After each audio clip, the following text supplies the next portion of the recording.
Got the car back here. I'm gonna check out the car and see, why I was only making 22 pounds, what it was that was going on that, I couldn't make all 30 pounds that I wanted. So we're gonna check it over here. Probably do another boost leak test to make sure no other leaks developed, and see what is this going on.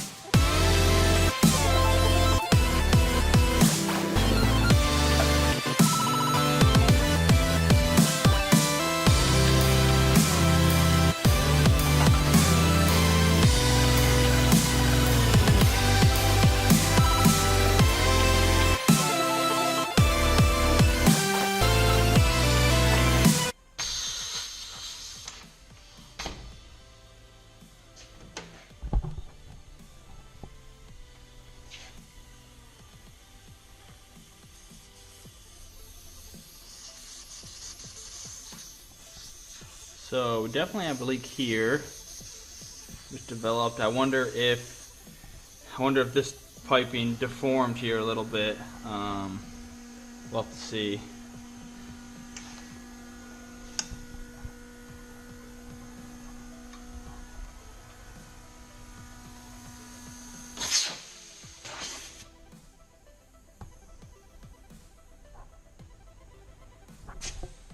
Everything else seems okay. That seems to be the only leak happening right there. So we definitely could be losing it there. Oh, check this out. If you notice here, the nut has backed off the turbo. So someone classify that as a boost leak.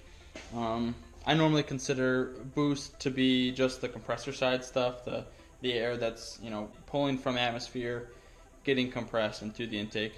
Some people would consider that a boost leak technically though, because it's pre-turbo on the exhaust side. So some people say, obviously if it is pre-turbo, it's gonna affect how your turbo responds and how much air gets to your turbo to spool it. So well, I wouldn't classify it as technically that. This is definitely going to affect how my turbo responds, as far as if there's air leaking out from this gasket or this seat right here. That's definitely going to affect my peak boost. So I guess we'll work on fixing those two issues.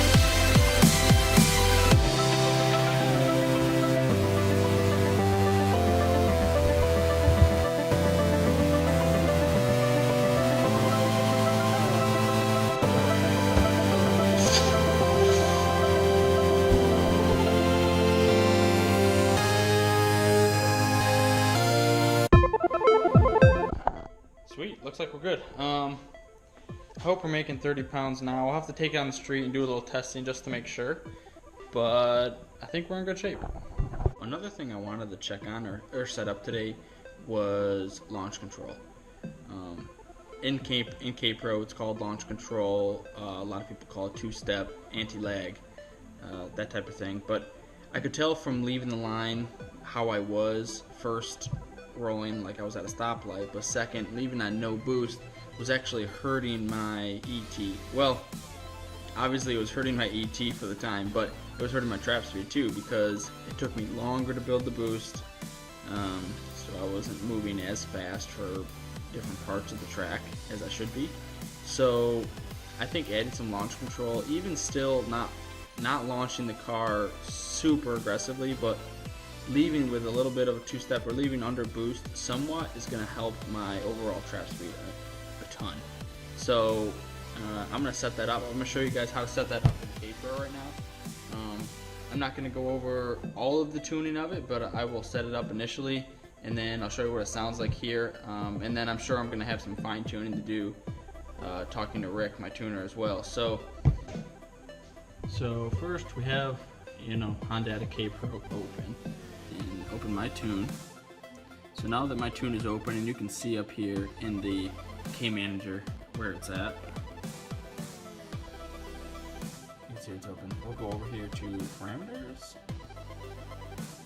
And, we're already on it, rev limit. So, my car, we have the limiter set to 9,500, which we want. And then we'll enable launch control. And we will have the clutch switch always on. Good, so that's where we want it. Fuel and ignition retard activation, RPM. We'll come to that second. The first is the launch RPM. I want that at 5,000. Usually you set this where you're making peak torque or close to peak torque. I'm making pretty good torque, usually around 4,500 RPM. Oh, it's actually less than that. I probably could do like 4,200 RPM would be my peak torque. Maximum speed will make like 6 miles an hour. Fuel enrichment, 20 units, that's probably fine for now. We'll do 25, and then ignition retard we'll do, say,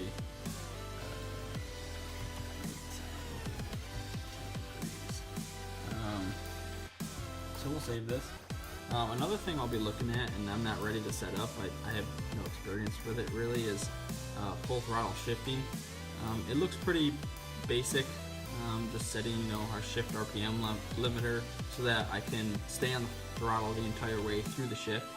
So it'll be nice to do that, and I think I will be setting it up pretty soon here, but I'm not going to really mess with that today much. So, and fuel and ignition retard activation. This is normally set, I believe, at like just under the launch RPM. So we'll set that there. And we'll save.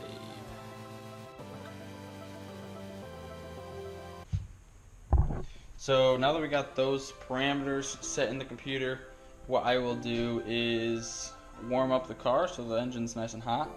And then I will upload the new tune with the launch control settings in there, and we'll take a look at what it sounds like on the car. We made those changes. Engine is up and running at operating temp. So let's go see if it worked.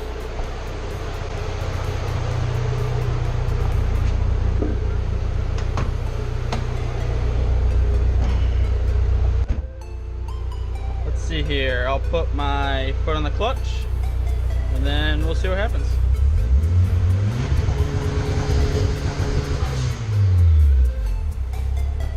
Awesome. So I'll show you the boost gauge here, and you can actually watch as the launch control, as I'm hitting that limiter for the anti-lag setup. You can watch boost build, which will let me leave the line by letting off the clutch and keeping my throttle at 100%.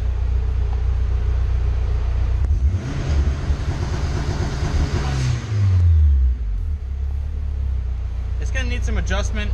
Like I said, we're only at 5 pounds right now. I know how to set it up. I don't know how to fine-tune everything. I'm not a tuner.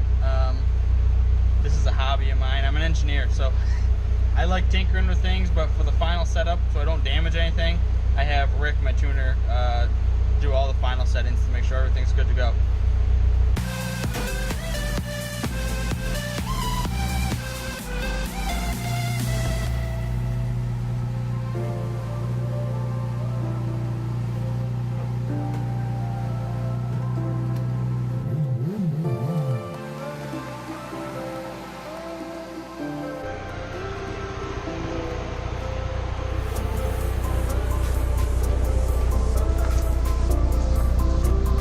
We got the old daily over here, 94 Lightning. I'll put a video up about that another day.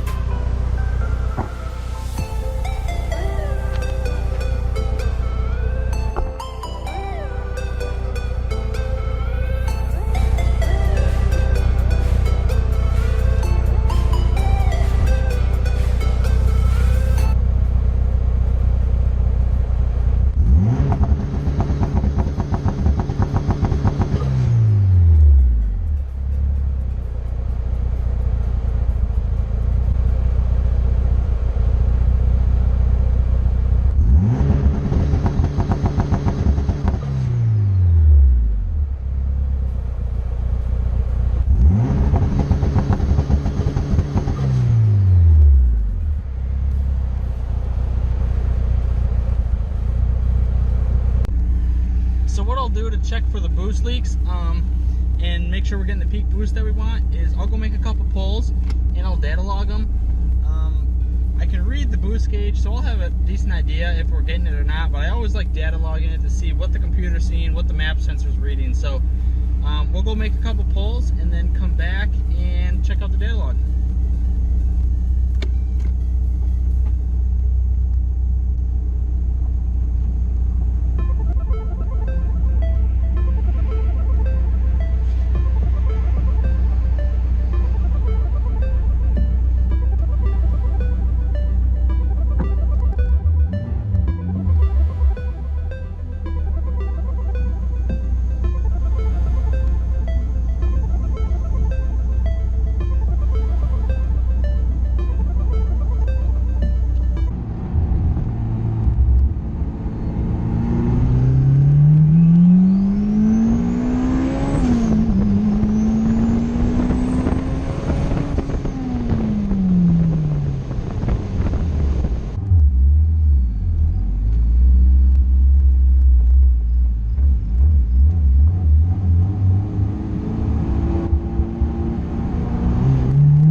Let's save these data logs that we have, and then we'll go back and pull them up. So, we'll open this back up. And for instance, let's load the first one. Pull up the graph. So if you look here, I'll zoom in a little bit just so we can see it better. So if we look here, our building. Can build up, 21 pounds, 22 pounds, second gear, and we're shifting.